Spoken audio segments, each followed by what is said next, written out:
It's always the connector, as my father would say.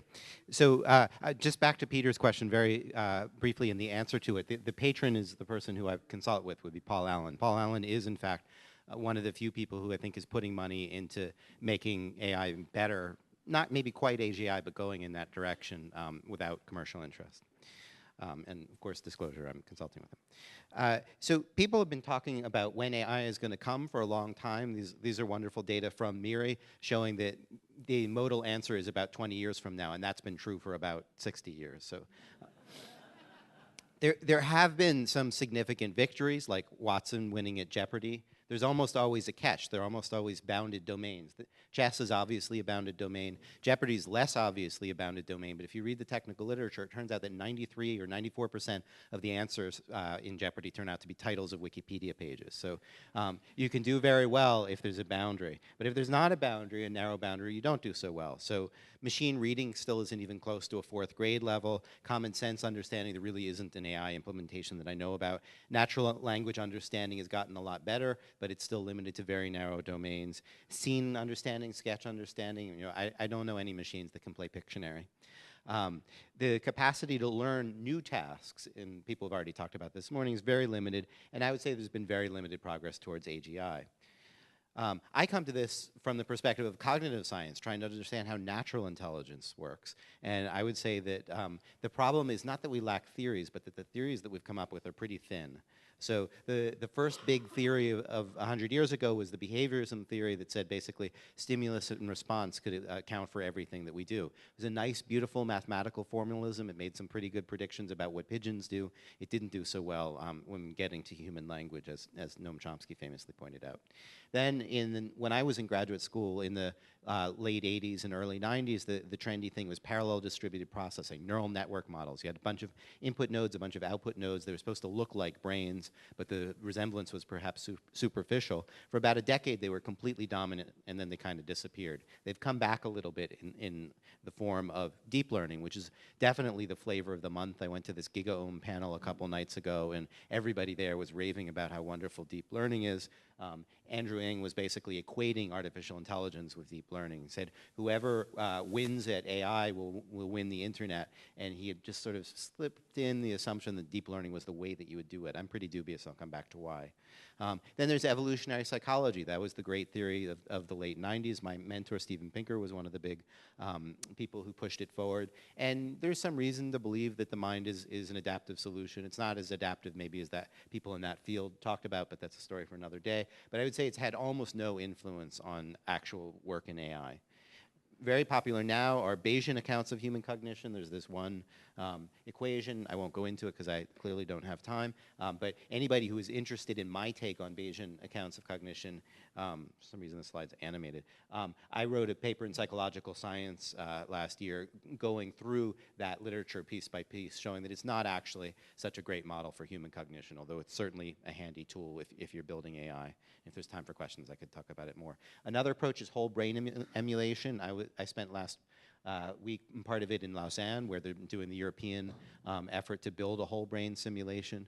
I don't think that they're that far along. I think they're doing nice work there. I think they're trying to build a nice pipeline so we can bring in brain data as it's there, but we're nowhere near to having data such that they can actually make a working model of the human brain. And it's important to remember that we still don't even have a working model of the 302 neurons in the nervous system of a C. elegans worm. So we're a long way from conquering AI by doing whole brain emulation. And more generally, over time, most approaches that we've had in the cognitive sciences and that people want to port over to AI have fizzled. Each of these theories has some truth. So the behaviorism theory, even though it's now out of fashion, is not entirely false. So people respond to rewards. They'll go where you pay them better, for example, and that falls out of the behaviorist theory. So they all have some truth in it, but there's also a depressingly common arc, which is there's some initial success, there's great enthusiasm. Parallel distributed processing networks are like brains, they're going to solve all our problems. And then eventually they get abandoned. Sometimes people like me are curmudgeons from the outside and say that's never going to work. Nobody ever listens to the curmudgeons, but the people in the fields eventually give up because they run out of low-hanging fruit and they just don't know what to do next. So why have there been so many cycles of boom and bust? Well, I think the first thing is there's a lust for silver bullets. People want to have something where there is one single thing that rules them all. Someone here used a word like computonium or something like that. We're looking for more computonium. It ain't going to happen. Simplicity does sell. All of these popular theories are very simple. They have very simple ontologies. In behaviorism, your ontology is you've got a response and reward history, and that's it. That's all you need to know, and then you can crank away your system. Nowadays, you could do it on the cloud if you had a behaviorist system. Parallel distributed processing, same thing. You've got one simple algorithm. You've got a basic way of building input and output representations, and boom, there you go. And you can get somewhere with these systems. You can solve some problems with these systems, but they always have limits. And all of these things that are popular, often they have monosyllabic names like the Bayes approach or something like that, and they're simple. They're math that you can understand in an afternoon and apply in a lot of domains. But I don't think if we're using humans as a model, that's actually the model we want. There's actually no reason whatsoever to think that the brain itself is simple. Not even in the case of the C. elegans worm that I mentioned is it simple. So the problem with the C. elegans worm, all my friends who work on worms tell me, is that all of those 302 neurons are doing different things. Or if you want to get technical about it, there's 151 pairs of neurons or something like that. But they're each tuned to different things. There's no reason to think that like one kind of neuron is replicated throughout the elegans nervous system, that if we just understood that one, we'd understand the whole thing. They're all bespoke, to use a word for custom tailoring that I love.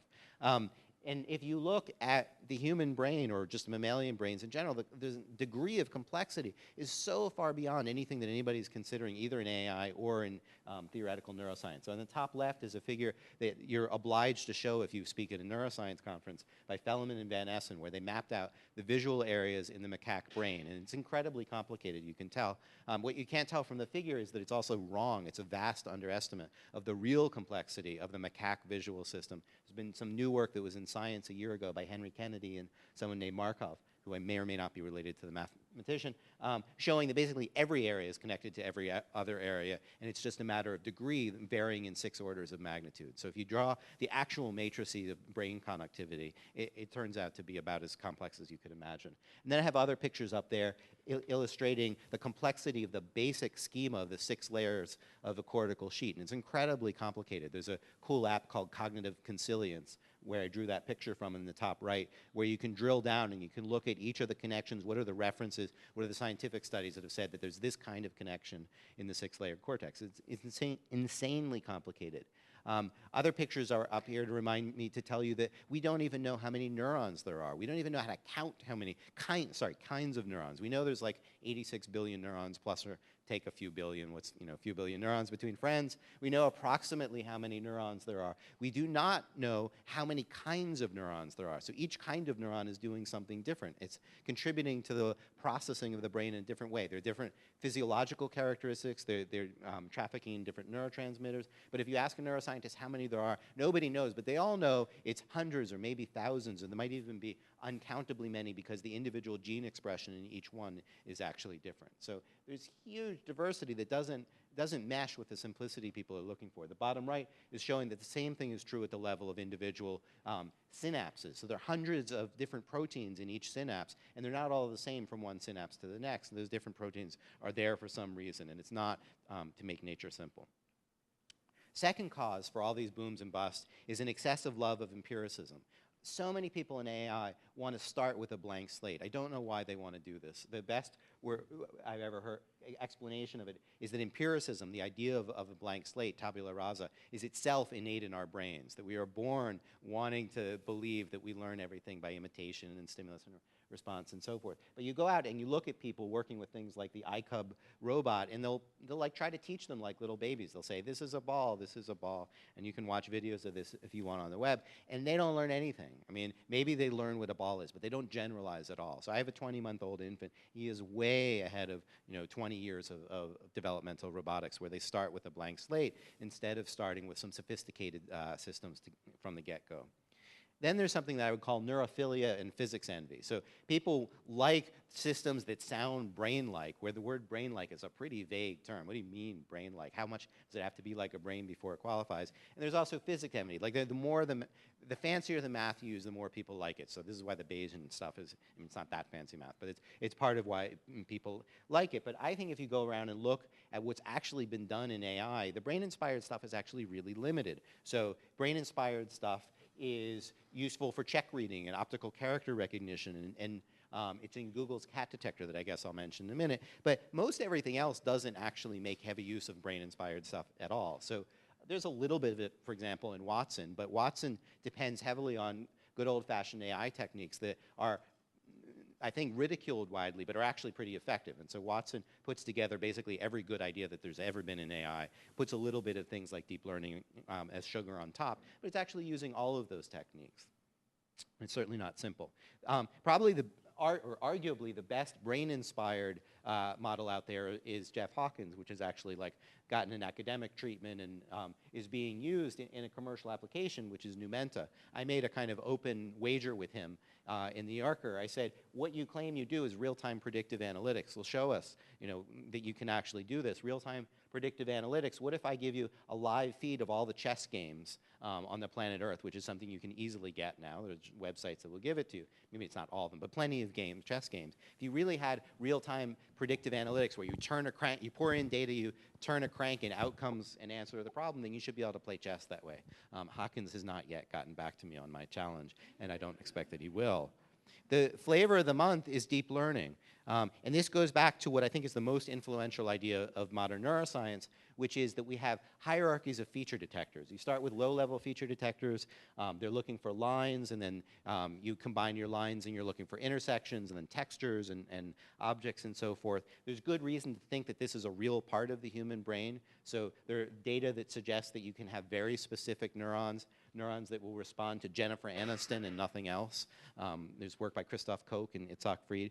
So there's reason to believe that some of what we do is a hierarchical feature detection, where we have neurons that are looking for members of particular categories. And this idea underlies a lot of models, computational models. A famous one called Neocognitron in 1980 that's been souped up to the point where deep learning is basically that. Deep learning is a version of hierarchies of feature detectors, but it's better than before because you don't have to handcraft the features. So you can identify things as members of categories, but you don't have to have an engineer sitting there saying, well, I want a vertical line of exactly this length or something like that. The system figures it out for itself. And the ultimate version of this is Google's cat detector. It was on the front page in the New York Times. They built a system that took in 10 million YouTube videos, stills from YouTube videos. It's the biggest neural network ever constructed, at least at that point. And they did psychophysics on it, basically like a neuroscientist would do. There are all these nodes there, which they called neurons. They're not really neurons, but they help themselves to that word. So they say, we're going to look at those neurons, and we're going to see what they're sensitive to. And they found one that was sensitive to an image of a cat. I heard Andrew Ng talk about this 2 nights ago, and he said it developed the concept of the cat. Well, no, Andrew, that's not really what it did. It would not recognize a line diagram of a cat. It wouldn't recognize a cat in a different orientation. It wouldn't recognize the word cat and so forth. It's not really the concept. It's just a template for a cat. It developed a template based on what was like the 3rd most common thing in YouTube videos. And that's really all that it did. So we're still not there yet. There's sharp limits on scale, on rotational invariance and things like that. It's nowhere near human performance. We could recognize a cat where part of the cat is occluded and all kinds of different things. Deep learning is even weaker when it comes to natural language understanding. I know you can't really see the slide here, but I gave an example in one of my recent New Yorker pieces of the state of the art in deep learning, which is in language use, which is somebody from Stanford put together a system where you could feed in lots of movie reviews, and it tried to learn which were the positive and which were the negative. It took me about 30 seconds to find a refutation, or not a refutation, but a kind of example that the system couldn't work with. And then my AI collaborator, Ernie Davis, found another one in another 30 seconds. And we decided that we weren't going to investigate this thing too thoroughly. Point is, these kinds of systems can't do anything with words like negation and quantifiers like most and every and so forth. They're very, very limited. So why do these models keep failing at language and higher level cognition? I have a much longer talk about this, and I can't really do the whole thing in today's context, but Chomsky had this idea that sentences are basically made up of algebraic constructions. They're rules. You can think of them in like lines in computer code. Like, I can make a sentence out of a noun phrase and a verb phrase, or I can make the progressive of a verb by taking a verb stem and ing. These things have as a central property an operation called concatenation, where you put 2 things together. And what's important about that operation is they're defined over variables. So you specify abstractly, like you would in algebra, hence the title of my first book, The Algebraic Mind.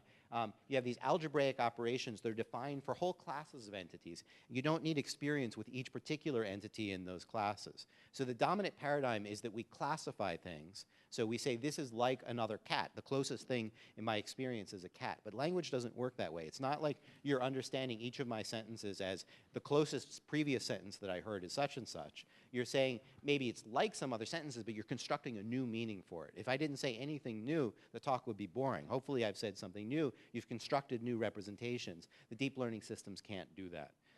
A very short version of this is that the existing models can generalize, but they can only generalize to a set of points that's very close to what they've seen before. So they can interpolate, but they don't extrapolate. So if you give them a simple function like the identity function, they can master it for cases that you've given them, cases that are very similar to the cases you've seen before, but not to cases that are really different. And humans just behave differently. Humans look for the pattern that holds for a whole class of things, and they generalize it freely to the rest of the class. All these systems like deep learning just can't do that. So bottom line, to put it less technically, is that the classifier models that people are using, and that includes deep learning, which is so popular, are basically square pegs that are trying to handle round holes, or I guess maybe the other way around. They don't really work very well with language and planning. At this thing where Andrew Ng and others were, people kept saying, we're making so much progress in language, but what they really meant is speech. Speech is a problem where there's a finite vocabulary, and you can say, which of the words that I've heard before is this most like? Language is a totally different problem. Language in terms of building up a discourse representation of what I'm talking about, unpacking the semantics of each sentence, and so forth. There's no evidence that deep learning has actually made any progress there. I think the failures of classification networks to extrapolate are a special case of what I call the long tail problem, which is in almost any domain, there's a lot of data for some things and not so much data for others. So you can see this, for example, in something called the Label Me database. So there's an iPhone app, and if you want to contribute to science, you can go around taking pictures. You can say, this is a picture of a microphone, and this is a picture of a laptop, and so forth, and you draw boundaries around them. You upload the data. It helps machine learning algorithms. The problem is people take pictures of the things that they have in front of them, the microphones, the cats. There's a lot of pictures there of cats. That's on the left hand of the distribution. Other things, they don't. And for systems that are relying on having a lot of data in order to solve the problem, they're kind of stuck. Whereas people can learn things very, very quickly. So the first time you saw an iPhone and someone told you what it was called, you kind of got the idea. You didn't need to see 100 million of them in order to distinguish them from microphones or anything else. So in the last part of the talk, I'm trying to go as fast as I can, as you've probably detected.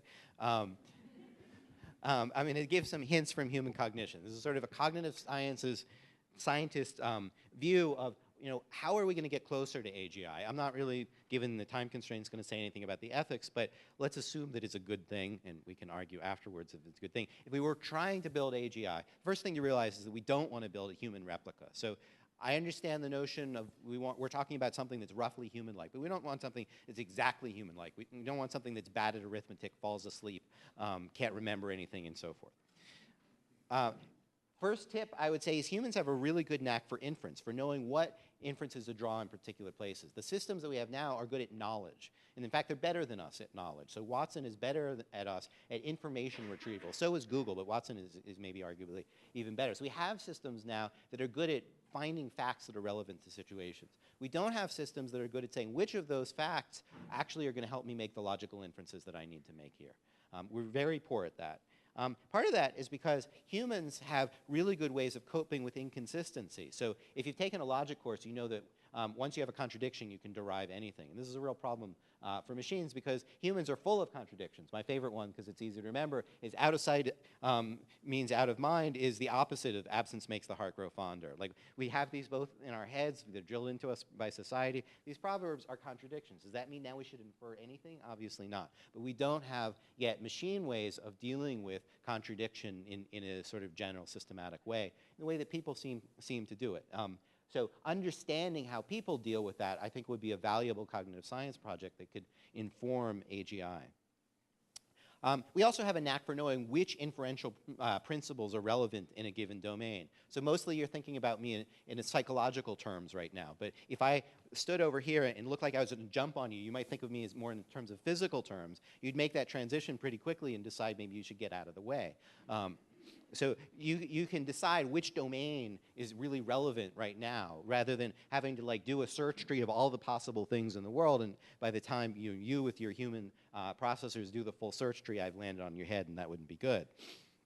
We also care a lot about causal principles. So the easiest thing to get out of big data, which is what everybody's doing, is correlation. But big data does not guarantee causation. So it's fine for some domains. If I want to know, you liked Bob Dylan, what else might you like? I can just take an educated guess. You probably like the Beatles too. It doesn't matter what the causal principles are. I could try to probe more deeply and figure it out, but I don't really need to. So if I'm doing recommendation services, big data without causation is perfectly fine. But if I want to understand the world, then I really need to understand the causal principles. What's causing what?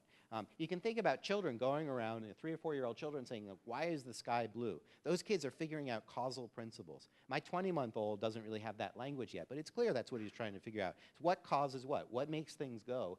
If I move this dial, what's going to happen? He was doing that since he's 6 months old, and I think that's pretty typical. This is very deep for human children. We have some ways of dealing with this in AI, but they're pretty limited. They mostly put numbers on things. They say the probability of this causation or the strength of this causation is such and such. But there's a kind of qualitative difference between, hey, I'm doing well with 10 minutes. There's a qualitative difference between the different causal principles that we know. And machines haven't got there yet. We're also comfortable thinking about things like generics. A generic is a specific kind of linguistic form, which is things like dogs have 4 legs, where you're saying basically it's true in general that dogs have 4 legs. And you can contrast that with what a logician might talk about, which would be all dogs have 4 legs. Or you think about Socrates as mortal, all men are mortal. All men are mortal is a quantified statement that's universally quantified. Computers are really good at universally quantified statements. They can reason with those. But we're good at reasoning with sentences that are a lot wishier-washier, like dogs have 4 legs. And you might say, oh, well, that's just a statistical truth. Most dogs do have 4 legs. I've seen a few 3-legged dogs in my life, but most of them have 4. Or cars have radios, they typically do. But there are others that are a lot harder to capture in those terms. Like duck lays eggs is true, but it's actually true of less than half of all the ducks, if you think about it, because the male ducks don't lay eggs, and not all of the female ducks lay eggs. And yet we're able to make sense of something like that. And then there are cases like mosquitoes carry malaria, which is very interesting for reasons that we just heard a minute ago, since they're the leading killer of human beings. And yet most mosquitoes don't actually have malaria, but we still are able to make sense of that kind of statement. How do we do that? Nobody has a machine that can really do that very well. So again, some cognitive psychology, focused cognitive psychology might be in order. We also have a knack for approximation and shortcuts. Generics are one example of that, where we have a shortcut. Instead of making a statement where we say exactly how many ducks lay eggs, we have a summary statement that we somehow know how to reason with. If we see a cup of coffee starting to spill, we know to get out of the way. We don't sort of get fixated on how many molecules of coffee are in that cup, what is the trajectory, and so forth. Machines can't really do that. And then on the same kind of point, we're comfortable reasoning with incomplete information. So if I say a spider is in a sealed box, I shake the box. Can the spider come out? You don't need to run a whole physical simulation of all the possibilities. You need to know about the psychology of the spider and exactly what the box is made of. A computer would. It'd be like, excuse me, can you specify the size of the spider? How big is that box? How many times did you shake it, right? A computer wants like complete information in order to give you an answer. We're able to do it with pretty incomplete information. I think another important point that's really lost in a lot of the AI community is that we're sort of polytheistic when it comes to learning mechanisms. Everybody's looking for a monotheism. They're looking for the one religious deep learning principle or whatever that's going to account for all of learning. But if you actually look at human psychology, it's clear we use lots of mechanisms. We use conditioning. We look for rewards. We use analogy, which is a totally different kind of mechanism. We do all kinds of calibration. We can learn things observationally by watching other people. We can learn things from explicit instruction. There are not many computers that you can actually say in a sentence, what I want you to do is I want you to go out and calculate this and that. I mean, we would like to have computers that are sort of like interns at McKinsey, where you say, I need the data on this and this because I want to figure out the size of this market. Can you go do that? No machine is anywhere near being able to do that. We have lots of learning mechanisms. They don't. And common sense is still something that we really need to wrestle with. Doug Lennett's psych was mentioned in a more disparaging way than I would perhaps have said. I think that it certainly has not come as far as we would like it to do, but some people are actually using it for some things. It's at least a step in the right direction.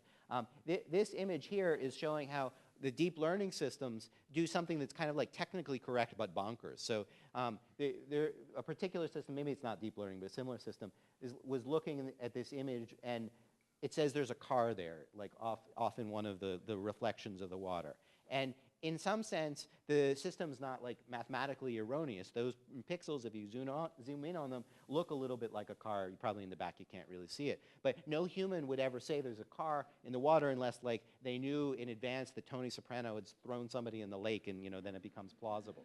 So we can use a lot of top-down knowledge in our interpretation of visual images about how things work. Most of the time there aren't actually cars in the water. They tend to sink to the bottom and so forth. We know a lot of stuff that helps us, and current systems just can't do it. I kind of already alluded to the blank slates. I'll wrap up here, and I think there'll actually be some time for questions, miraculously. How long will it be before we have strong AI? I'm not going to be here for the panel, but I like to give some wisdom from Marvin Minsky. He's 85 years old. He likes to say controversial things. He doesn't always remember which controversial things he said, because I was then on a panel with him, and I asked him about this, and he didn't remember having said it. But I thought it was a really deep comment. He said, they were basically asking him when strong AI is going to come, and he says, well, it depends on how many people are working on the right problems. Right now, there's both a shortage of researchers and funding. And I won't read the rest of the quote, but to some people, that sounds ridiculous. Like, what do you mean there's a shortage of researchers and funding, and we're not making progress? What about deep learning? The people are spending, Google just bought a company for $600 million that does research on deep learning and reinforcement learning. Like, there's lots of research. Of course, it's all corporate, as was alluded to a moment ago, and I think that's really his point. The research that's there is basically how to sell ads better. It's not really directed towards artificial general intelligence. It's not directed towards the hard problems of natural language understanding and so forth. People are like, what can I do incrementally so I'm a little bit better than my competitor? And there's not that much money being spent on the hard problems in AI. What I'm suggesting here is that we might actually want to spend some of that on cognitive science research to say, what are the things that people are still doing better, and how is it that they're managing to do them better? And that might give us some hints. Thank you very much.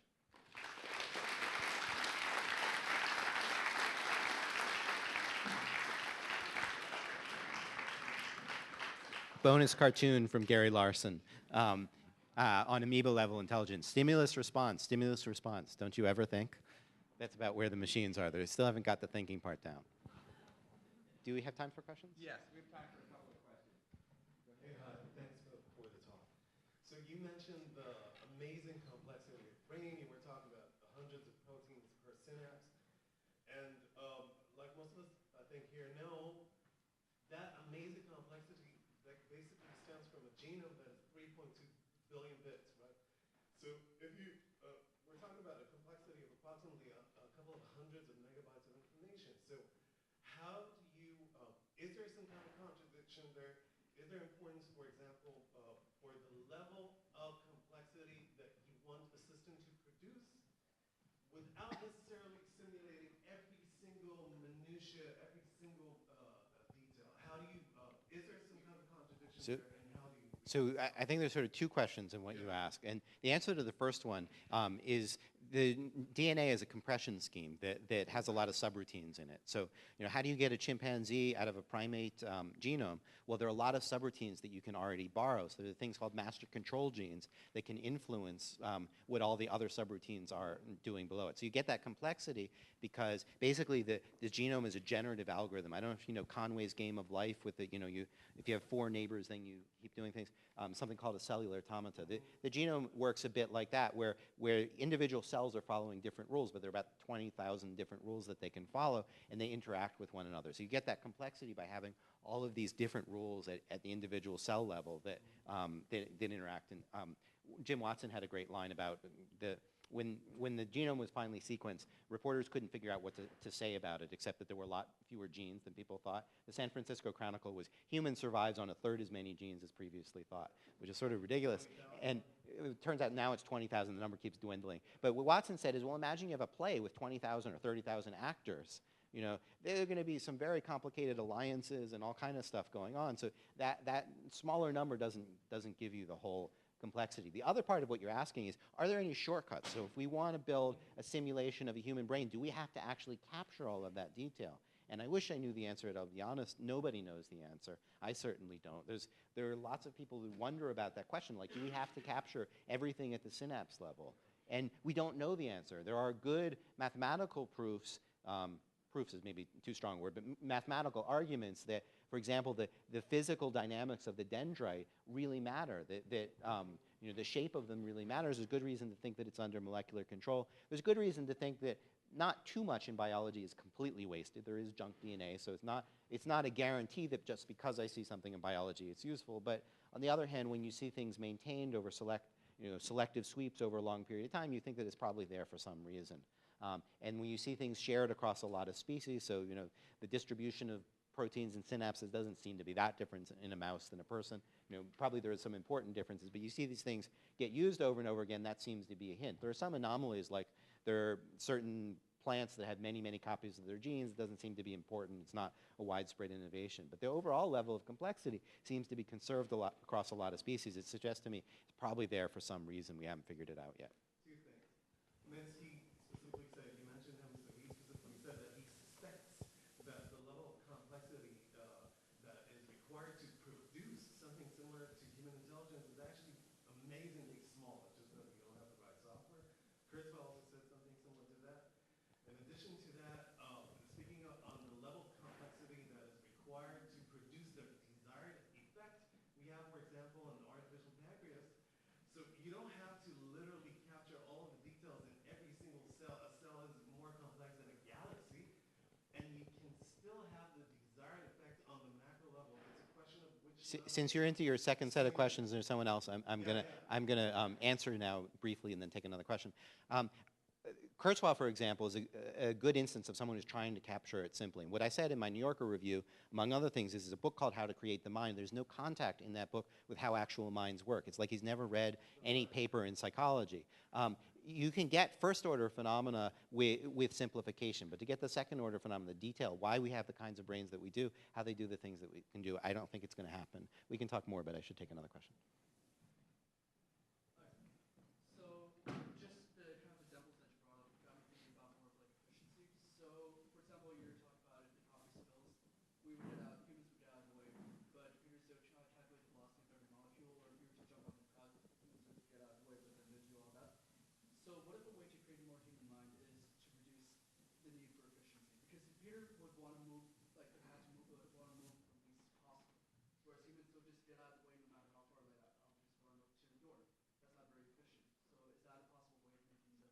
Well, I'll turn it around and I'll give you a good example of something that's in the direction you're talking about, which is people are working on chips to do movie encoding where they realized you don't have to get every frame exactly right. I mean, they're 30 a second, and if you miss something, it's okay. And so people are trying to find ways of, instead of calculating everything to the last decimal place, trying to figure out where you can cut corners. And that's the best worked out case that I know, but it might be a nice general paradigm. It's not quite efficiency per se, but it's very close, or it's a different way of thinking about efficiency, where you're trying to think of efficiency in terms of CPU cycles. Like, how can I get an approximately correct solution relatively quickly, rather than getting stuck on trying to find things to the 14th decimal place that maybe we don't need for some task. Any other questions? Or any more time, or is it time for Zoltan?